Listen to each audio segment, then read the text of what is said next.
Omraj petroleum गोजुबावी या भव्य उद्घाटन समारंभाचे उद्घाटन आज शनिवार दिनांक 19 जुलै रोजी श्री उपमुख्यमंत्री अजित पवार यांच्या हस्ते पार पडले।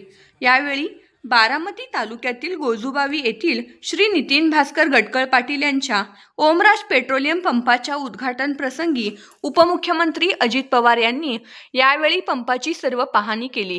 पंपाची पाहणी करत असताना पंपाच्या झालेल्या कामाची माहिती घेतली व इलेक्ट्रिक वाहनासाठी चार्जिंग पॉइंटचे फीत कापून शुभारंभ केला व यावेळी गटकळ कुटुंबांनी अजितदादांचा सत्कार करून त्यांना पांडुरंगाची मूर्ती भेट दिली व अजितदादांनी गटकळ परिवाराला शुभेच्छा दिल्या।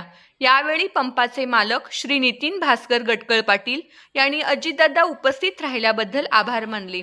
तसेच बारामती तालुक्याच्या पोलीस निरीक्षक वैशाली पाटील यांचा देखील गटकळ कुटुंबांनी यावेळी मानसन्मान केला।